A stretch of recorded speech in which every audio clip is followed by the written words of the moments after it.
Very good afternoon and welcome to the United Stands. I'm Mark Goldbridge and this is your latest Manchester United transfer news as that big meeting takes place at Old Trafford and we discuss what the findings are from that. Remember, we were talking about it this morning. There was going to be another big meeting today involving the transfer team, Berge, Ashworth, Ten Hag, etc.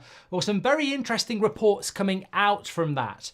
We've seen multiple outlets talking about it, even Sky talking about it. So it looks like it could well be a bit of a brief coming out. And first of all, we're going to be talking about the midfield, but also very interesting that United, I spoke about this a few days ago, may not have given up on Branthwaite. I can't remember, it might have been Saturday. I did a video about Branthwaite saying Man United haven't given up on Branthwaite. Now, I'm very relaxed about Branthwaite because if we buy Branthwaite now, I am happy.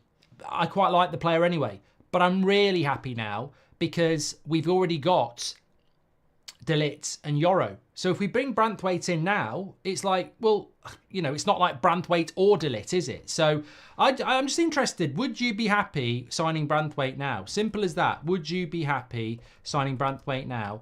We'll come back to that, but I want to talk about the midfield first because apparently Manchester United are still in talks with Sander Berge. That's one of the big stories coming out from this meeting today, that talks are ongoing with Burnley.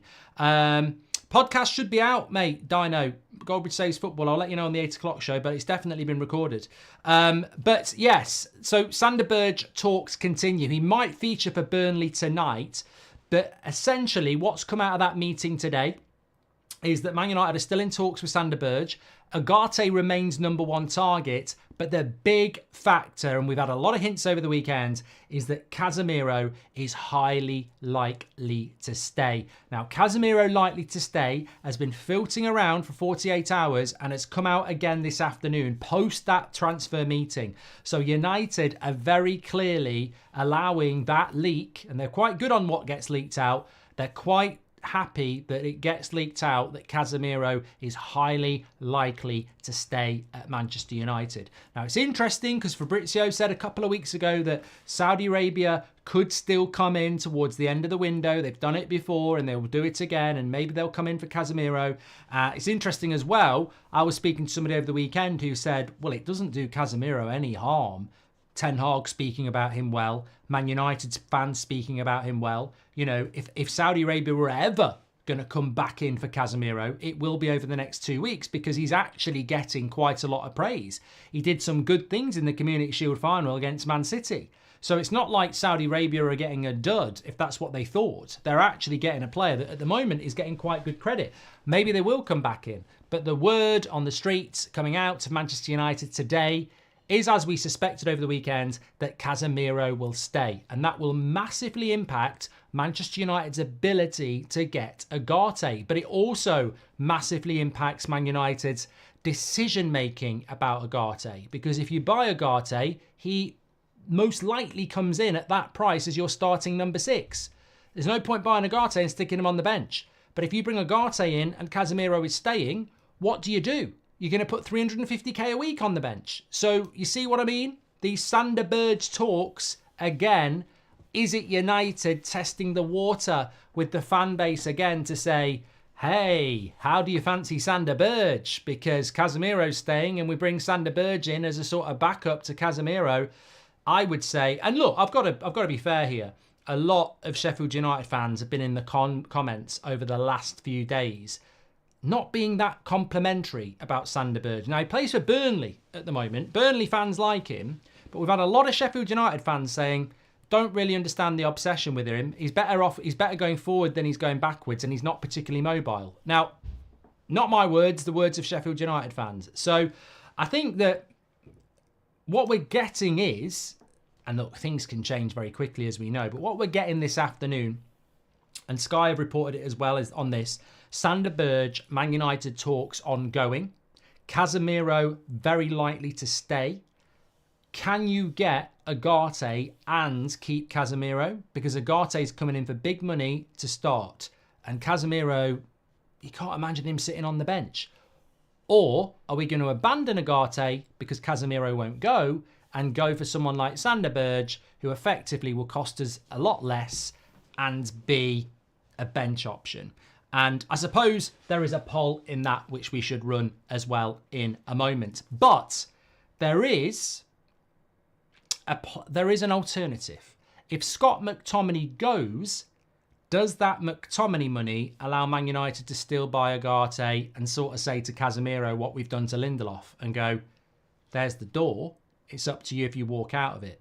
United have done that quite well with the centre-backs. Maybe they'll do it with the midfielders. Branthwaite bonus if we sign, but not a necessity, says Jamie Evans. FPL code, love the book, would love for follow back, says United Zane. I don't know what the code is for it. If someone knows it, I haven't got it to hand because I haven't got the piece of paper on me at the moment, but I might be able to get it for you. Beck here, welcome to Members Club. Thank you very much. So I'm going to set up another poll, but let's fly back to Branthwaite because also from these meetings this afternoon, there is talk that Branthwaite will be a third bid from Manchester United in the next few weeks. Well, 66% of you would be happy signing Branthwaite, 34% of you wouldn't. And I would say, why wouldn't you be happy buying Branthwaite when we've already got De Ligt, Yoro and Martinez? Why would you not want him? What is it you want then? I don't understand the 34%. Talk to me. Why are 34% of you not happy with signing Branthwaite? Because why wouldn't you? Nishant says it's the price, Mark. That is fair enough.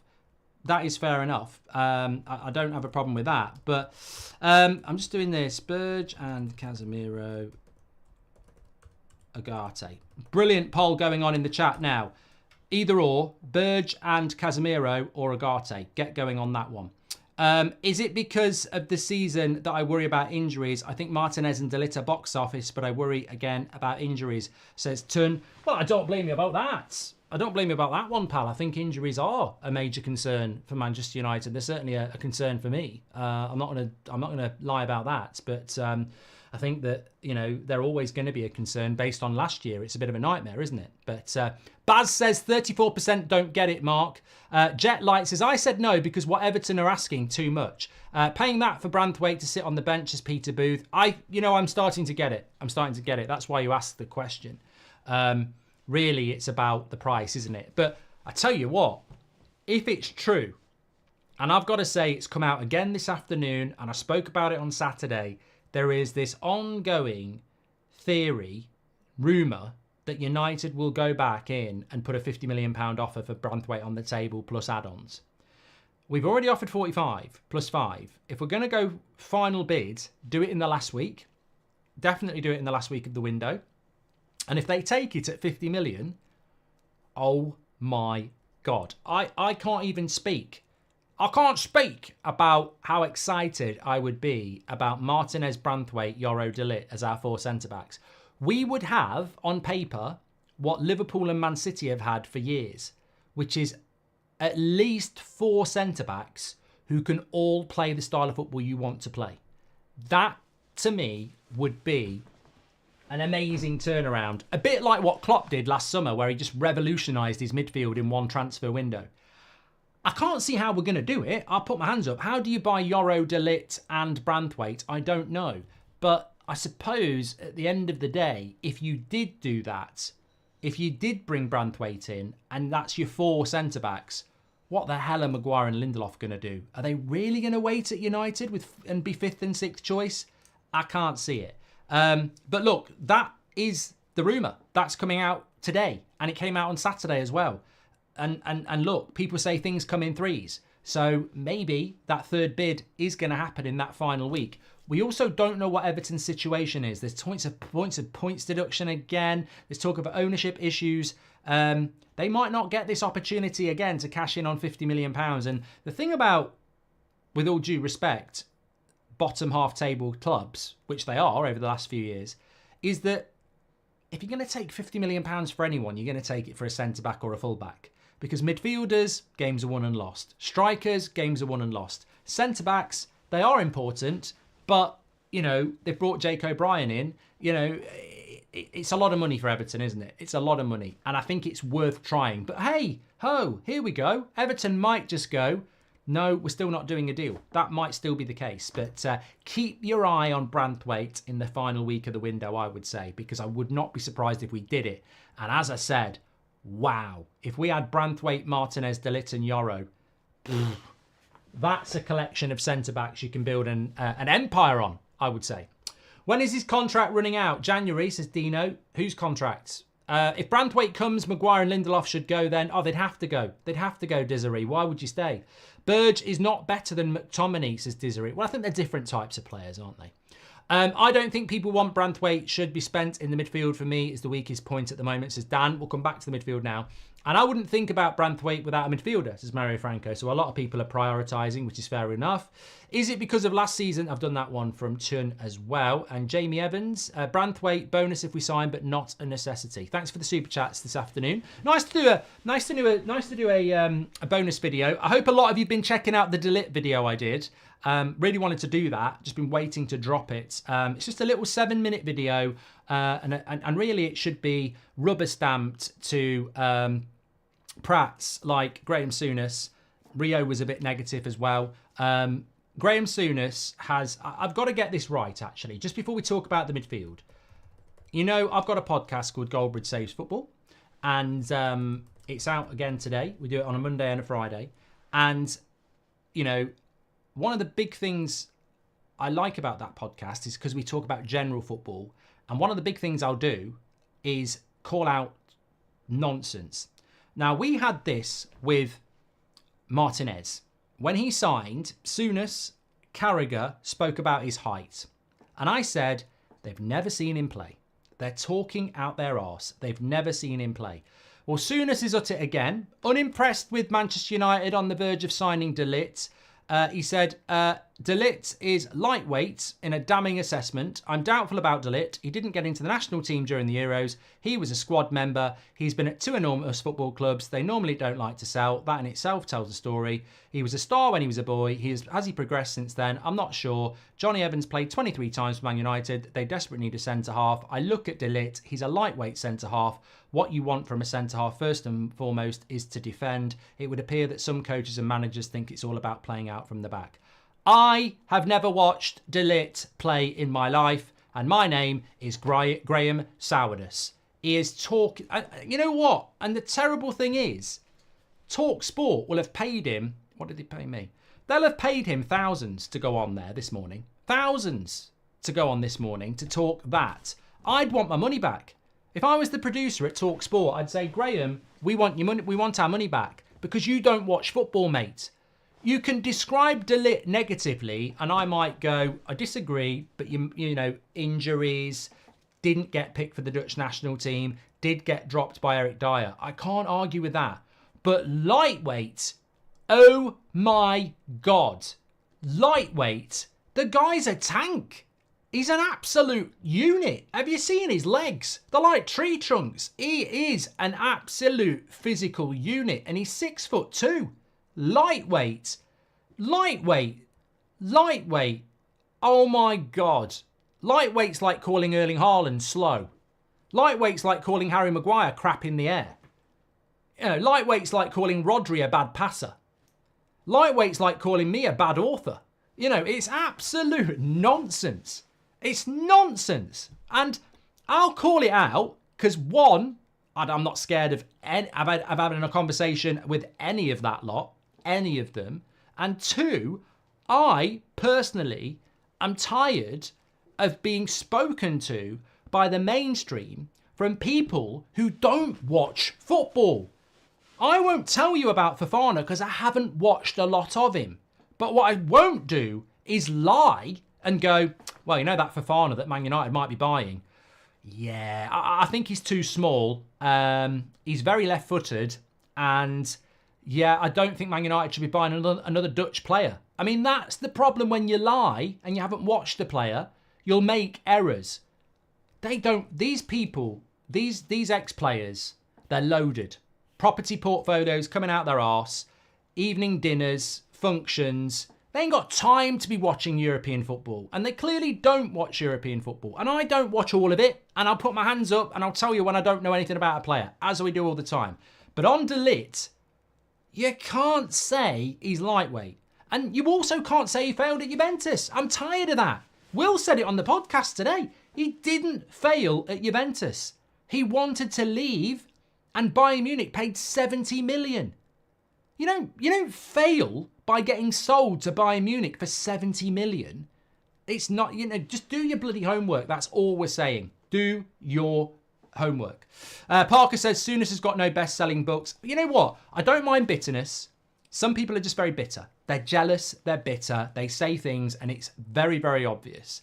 I get it all the time. I'm sure you get it in your life. Look, Souness used to play for Liverpool. You don't like United. That's fine. But what has to be called out is the fact that there'll be some Wally listening to Talk Sport this morning being educated. That's the problem. That is the problem. Especially on the mainstream where it's meant to be credible. You get educated by these experts in falsities. So there'll be some prat listening this morning going, well, Souness says De Ligt's lightweight. We don't need that. We don't need some bloody, Bruno Fernandes at centre-back passing the ball out who can't tackle. And that's the problem. It's in education on a horrible level. And it should be called out. Can't believe I'm working at the Etihad fitting a new fire alarm. What shall I put in the ceiling? Alex, look, health and safety says everybody needs a fire alarm. But if that fire alarm goes off, there ain't nobody turning up to the collection point, is it? Because it'll be empty already. Safest stadium in the world. In the spirit of a new era, we should do like Bayern. Team name on top, then number, then player, bottom importance, says Canna. I think it's about team needs. We need a left back, says Gerard. And I would love Jared solely because he's worked under Van Nistelrooy at PSV and it could work wonders for us. Much similar to Martinez, Ten Hag. I hope he doesn't get complacent with his playtime, says Shubham. I think that's a big point. I think that's a very big point. Jared Branthwaite, just before we talk about their midfield, because you've been voting here, Jared Branthwaite is a number one target for Manchester United, the same as Elise was. Whether you like it or not, he has ticked so many boxes with Ten Hag, Ineos, obviously Rude's had him before.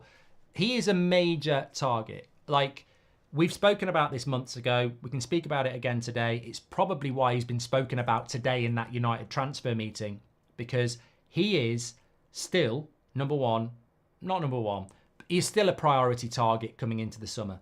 And some people will say, well, that's because he's left-footed. Some will say it's because he's homegrown, which I do think is important. I would be over the moon at this point if they got Branthwaite as well. I'll be stunned. I'd be like, oh my God, we really are cooking. Like, if we get 3 centre-backs of that quality and just change our roster, I'll be like on my knees going, oh my God, we mean business. Because you know what? It would mean that in those meetings, they've sat down together, Barada, Ten Hag, Ashworth and everybody, and Wilcox and Rude, and they've all sat down and gone, the big problem with this team, and it's been it for years, is we can't play out from the back and we can't play a high line. So let's invest the fuck into this back line so that even if we get 2 injuries, we can still do it. Even if Martinez and Yoro are injured, we can play De Ligt and Branthwaite. I will love it if that's what we do. I think it's a big ask. I don't think we should demand it, and I don't think we should expect it. But if they go and get Branthwaite now, I'll be like, oh my God. To do that in one summer is like what Liverpool did with their midfield last year. So let's wait and see. Kenzo says, is it just me or does the third kit just white with the Egyptian flag on it? Also, love your content. What are your thoughts on Coman signing on loan? Says Kenzo. We've never been linked to Kingsley Coman, mate, Kenzo. Mate, can I just say, I don't do kits, but I love that third kit. I love it. Even the Adidas advert, I'm not going to criticise it. A lot of people said you've got Zidane, Del Piero, Schweinsteiger, and then Ferdinand. Yes, Beckham or Keane should have done it, but look, maybe they were busy. Flat Chris says, both Bruno and Casemiro had bad seasons. With us playing a higher line, both will shine this year, and Casemiro will be our player of the year. Our defence ruined him. Remember this super chat. I hope you're right, mate. I hope you're right. I hope you're right. I'm going to talk about the midfield now. Souness' take has less value than an ant's fart, says Akil. But you know what? A lot of people say you moan about the mainstream a lot. I do moan about the mainstream a lot because in many ways I'm just poking them to react because I think they're cowards. But also, it is a disappointment. I'll let you into a secret. I loved Soccer Saturday when I grew up. George Best, Rodney Marsh, you know, Charlie Nicholas, Jeff Stelling. I loved it. I loved Match of the Day when I was growing up. And I just think they're all a shadow of themselves now. They're all full of uneducated prats. And I think if you just accept that, then football is weaker for it. So, and I'm not having it. I'm not having it. I'm not having people spread misinformation. It's bullshit. Absolute bullshit. 60 million for a backup centre-back is crazy. Martinez starts over Branthwaite every day of the week, says Trey. Not last season. Badoom, mic drop, Trey. No, he doesn't start every day of the week, does he? Because he missed most of the season injured. So I think we play a lot of games as well. I wouldn't think about Jared Branthwaite without a midfielder, says Mario Franco. Okay, let's talk about the midfield. So we've had this poll running for a little bit. I tell you what, I'm loving the shows at the moment. Thanks everyone who's tuning in. I know it's an impromptu show. 8 o'clock, we will be live. Just on Dalit and Mazraoui, by the way, a lot of people have said in the chat, are we going to get the official drop today? We're ready to do that if we do. The most important thing is that they're training tomorrow, which they will be. That's definitely happening. They're training tomorrow. Medicals are done. Photos are probably done or being done now. It's just when Man United want to drop it. If they want to drop it tonight, they'll drop it tonight. They might drop it first thing tomorrow morning, but it's just about when they're going to drop it. There's no. The most important thing is, as we've said before, you get deal done, terms agreed. Here we go. The official bit's nice because you get a few quotes, and we all love all that, especially when it's a really good signing. But most important thing is medicals passed, photos done, but train tomorrow morning. Give yourself a chance for Fulham, and that's going to happen. All these signings are great, but when are we going to go for a striker? At the moment, we've only got Zirk. See if I'm not certain, says Medi. Yeah, but as people were saying this morning, maybe Rashford will play. Naz, welcome to Members Club. Thank you very much. So let's talk about the midfield. We've sort of been back and forth a little bit with the midfield, haven't we? But as we were saying, Casemiro is looking highly likely to stay at Manchester United. That has come out today again. Also, Sander Berge talks continue with Burnley. Agate is number one target, but if you can't sell Casemiro and you don't sell McTominay, I don't see how you would even get anywhere near Agate. So maybe Sander Berge is being looked at as a cheaper option. We've just actually had a poll in the chat. Would you rather have Agate or Berge and Casemiro? Which basically means you get Agate, you don't get Berge and Casemiro leaves, or you don't get Agate and you sign Berge and Casemiro stays. Resounding 81% would rather get Agate than keep Casemiro and get Berge, which is a little bit surprising, if I'm being honest. That's a very, very, very big majority. Probably if even oh my god, right on the bloody knee. Oh god, I'm not even faking it. VAR, that's a red. Why have I done that? How? Oh god. Oh, get back on the stream. Get back. Oh God. You won't know the pain. No, it wasn't my balls. I don't even know how I've done it. I've not even moved it. Oh, don't even think about it. I'll go into shock. Right, what I've done is I've moved forward right on the corner of my desktop. You know the big thing? Right on the corner, right in the middle of my knee bone. Oh, bloody hell. Ash says simulation yellow card. That's how you dive. Yeah, I'm feeling better now. Trump Bridge, CAA has failed again, says Jackie Boy. Don't know what you're on about. They've been doing 8 p.m, haven't they, recently? We do 8 p.m. every night. William is a better option than Branthwaite, says Super. Thank you very much for that. So we were talking about the midfield. I just keep thinking about what I did. You know, sometimes the thought of what's going to happen is worse than actually what happens. Okay, I just keep thinking about the point going into the knee. Oh, Oh, God, it's going to leave a bruise. Right, focus. He marks the new Mason Mount, out for 3 months. No, right, seriously. A lot of you have voted for Agate 80 to 20% over Sander Berge and Casemiro or Agate. Honestly, Sander Berge and a Casemiro, it ain't bad. It ain't bad. It's better than what we've got at the moment because at least he can play as a 6. But I think the world that Ineos are painting is not one where you buy Burnley's midfielder and pretend that your midfield's good enough to challenge for top 4. I think there's divert the pain by pinching your arm. Oh, that works, Parker. That is clever. That is clever. Why have I never thought of that? That's tactics. That's like playing inverted fullbacks. God, that really does work. My arm's hurting, but yeah. So, as I said, you've got to get Agate. You've got to get Agate because he is the guy Ineos want. He is the guy that has been highlighted by 5 or 6 experts, Barada, Ashworth, Ten Hag, Wilcox, the lot. You got to get Brandt. You got to get Agate, but you've got to have a backup. You have got to have a backup. I just think Sander Berge, I don't think he's that good, and also I know he's a backup, so I don't want it to happen. I want Agate. I think United will still get Agate, but I don't want people to think it's nailed on. I think it's. I still think it's going to take a bit of work. I still think we've got to get players out the door, and on top of that, I think that it's not going to happen imminently, in the sense that we're going to have to start the season with Casemiro, and we'll build towards that towards the end of the week, for the end of the week. But I still think that we're really naive as fans if we just ignore the midfield from last year.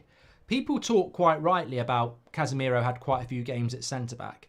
And people talk quite rightly about, that deep defensive line and a high press.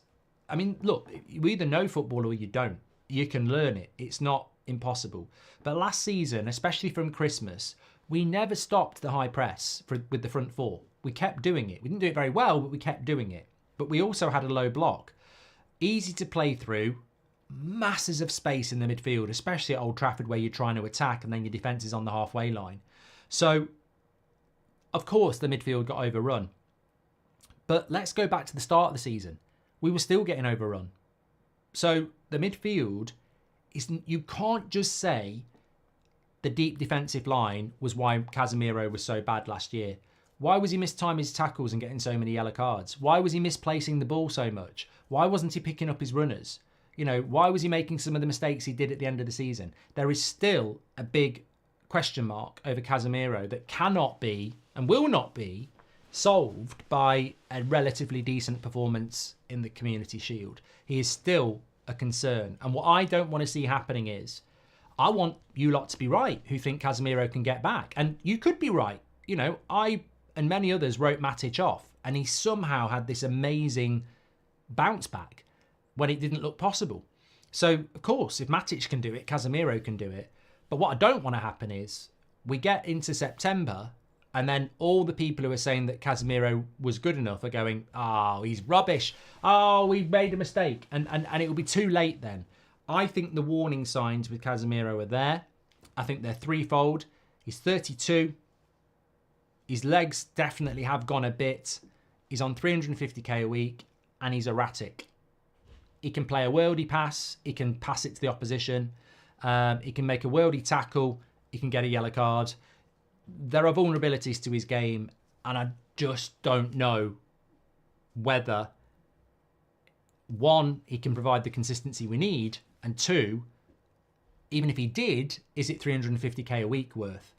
I also know for a fact that Ineos would get rid of him now if the offer came in. That's well known. You can speak to anybody about that. Casemiro was on the list to go. He was on the list to go from pretty much the minute Ineos walked in. because they want that wage gone and they don't feel that that wage is value for money, because what they're looking at is a team to build for the next 3 years. You can't build with a 32-year-old who is on the decline over 3 years on 350k a week. So they want him to go. They want him to go. But you can't necessarily make things happening. What somebody said to me a week ago, though, was that part of the problem might be that Casemiro doesn't want to go. He's quite a determined individual, and he might not want to go.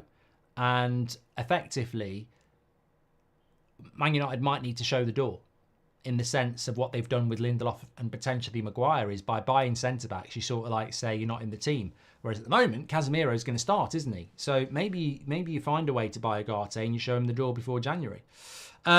Would you be bothered keeping with Casemiro if we got Ugarte? No. I mean, in many ways, it's an open goal, isn't it? You know, if McTominay went and Ugarte came in, you're basically asking me, would I rather, replace McTominay with Ugarte or Casemiro with Ugarte? Well, I'd rather replace McTominay with Ugarte. So I ain't got a problem with Casemiro staying and being an option, but that's me not having a problem with Casemiro being around the squad. Ineos will have a problem with 350k a week being around the squad as a squad player. Of course, it's a lot of money. Cheers to you, Mark, and the community. Any updates on Amrabat and Rabiot? Bought your book as well, and I'm pumped to read it. Cameron, thank you so much for your support on the book. You're an absolute legend. Any updates on Rabiot and Amrabat? I mean, he's not our problem, Rabiot, is he? But what's he doing? You finished with Juventus on July the 1st. 12th of August, no pre-season. It's funny how football works sometimes, isn't it? Because you've got a player there who, all right, he played in the Euros, wasn't going to be back in pre-season until the back arse of July anyway, but he's now not having a pre-season. Will Rabiot end up in Saudi Arabia? That's what I'm thinking. He likes the money. Maybe he will. What's up with Fantasy League, Mark? Are we doing it? Says Tusha. I have got a Fantasy Premier League on Goldbridge Saves Football, but we probably will do a United Stand one as well if you leave it with me. Akil says Ugarte on loan plus Fofana for 25 million. Then comes January. I mean, Fofana's still not signed for AC Milan. Amrabat's still about, isn't he?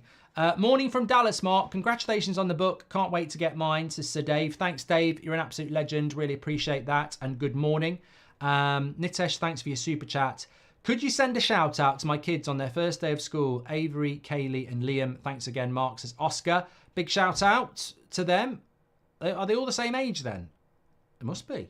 Triplets. Patrick Lynch says, Casemiro's wage doesn't concern me in the short term. We're looking at having Rashford possibly being on the bench with a big wage. It has to be about getting the right player in for me, and that's Ugarte, says Patrick. Yeah, I sort of agree with you on that. Although I don't think for 1 minute that Marcus Rashford is going to be on the bench. Cheers to you and the community. That was from Cameron, of course. If PSG, says Yami, lower Ugarte's price, we get Ugarte, but I'm okay with Berge / Fofana and Amrabat. Ugarte now costs 60 million, while Berge, Fofana costs 25 million and Amrabat for 10. I don't think we'll buy 3, mate. What do you have to say about Rashford? Oh, Nate. I think he'll start on Friday. I don't think that's fair unless he plays up front. I think that Ahmad and Garnacho have to start. I just don't see the justification for not starting those two players on Friday. Imagine De Ligt and Martinez play, and then you've got Ahmad and Garnacho on the wings. Old Trafford will be absolutely boiling, bubbling up. Why should Rashford get that opportunity to play in another game and have another chance when Garnacho and Ahmad have earned it? If you're going to play Rashford, play him up front. But the wingers, for me, have got to be Ahmad on the right and Garnacho on the left. They deserve it. And it's the wrong message to keep giving somebody another chance, another chance, another chance. But if you play him centrally, I haven't got a massive problem with that. Because I don't think he's going to start Xerxes, is he? I don't know what's going on with Xerxes, but, I mean, it's almost... Somebody in the comments said, do you think Ten Hag's bought Xerxes, seen him in training and realised he's made a mistake? No, I don't think that. But I don't think he obviously doesn't think Xerxes ready, because Ten Hag, when he gets a player he really, really, really wants, throws them straight in. So I don't know. We'll have to wait and see what happens with Xerxes. But yeah. Ten Hag will start Rashford to Sanel. Of course he will. Of course he will. Come on, the season hasn't even started, says Andreas. Xerxes will come on as a sub, says BC. Yeah, I think that's the way his development is going to be. I think it's going to be from the bench. Yeah, I'm just excited to see him. Really, I can't wait to see what he's all about because I haven't really seen that much of him at all. What about this update from Sky, Mark? I'm just having a look. Everton forward Dominic Calvert-Lewin is one of a number of forwards discussed by Man United in this window. As it stands, not a priority position, and United unlikely to reinforce in that area unless there are sales. Calvert-Lewin into the final year of the contract. I mean, look, as I've said before, that is regurgitation. And I've noticed Sky have been doing this the last couple of weeks. They keep putting these tweets out that other people have already reported and passing it off as their own. Now, if that's what Sky Sports' plan is now, that they really have fell off. That Calvert-Lewin story came out in March. Sam C put that out in March. Calvert-Lewin, considered by Man United. It's also been mentioned by Fabrizio. That story has been floating around like a shit you can't flush for months. Slow Sports News. That is not breaking. We've definitely spoken about that. It's been going on for ages. But even in the update, it says not a priority position and unlikely to reinforce in that area. But I don't want Calvert-Lewin anywhere near Man United. I mean that would be a signing that I really would shit myself. But it's bad reporting because that's well known. That's been known for ages. But I don't want Calvert-Lewin. I don't know about you. Xerxes was only played on a game behind closed doors because he will not be played as a striker but a winger. Mark my words, says Andre. You might be right. I just want to see a bit of Xerxes. We've spent good money on him. He's a very interesting profile of player. I think at 6'3", he's a very, very big and physical option. So I just want to see what he's all about. I just saw a headline that reads De Ligt is being investigated for hit and run and could be arrested. Yeah, Nathan, it was a parked car that he hit. I think that some clarity on that is very important. Some people need longer when they're fitness, like Rooney and Casemiro, says Danny. Maybe giving Rashford the bench will give him a kick, says Phil. Well, I've done it before. Mark, Souness, Jordan slagging Ten Hag again. Boring, says Andy. Mate, they're prats. They really are prats. I mean, I don't mind an opinion where I read it and go, I don't agree with it, but it's based on knowledge. It's just based on bitterness and sourness. And calling De Ligt lightweight is hilarious. I mean, you clearly haven't seen him play if you're calling him lightweight. I mean, this guy's... I've seen people saying we finally got Vidic replaced. I mean, Vidic for me is my favourite centre-back, so you're setting a very high bar there. But I get it. He is very physical, De Ligt. Very, very physical. Happy to share a birthday with De Ligt, says David. Never done this before, Mark, but please call me a prat. You're a prat, David. Love the community and can't wait to meet the person that helped me choose Man United as my club and hopefully get that picture with him later this year. Thank you, David. Thank you very much for your super chat. An absolute legend. Right, I'm starving. I've hardly eaten anything today. I've been so busy doing this, that and the other. The podcast should be out. Goldbridge Saves Football. You can go and give that a listen. I will give you a QR code to scan and you can go and give it a listen. Very, very good episode today. Man United feature quite heavily in it as well. And we are going to be back at 8 o'clock. 8 o'clock show as per normal. Unless something breaks before. I mean, as I said, there is still a possibility that Man United will announce the official signings of Mazraoui and De Ligt, and we will be there for that. Fantastic show, says Yami. Yeah, really, really enjoyed it. Happy birthday to David. And thank you, everybody, for tuning in. Make sure you subscribe. We are on that road to 2 million now. That needs updating. I'm going to do that now. And keep getting involved. Loving the positivity. Loving all the opinions. Some really good conversations as per usual. Take care. I'll speak to you in a bit.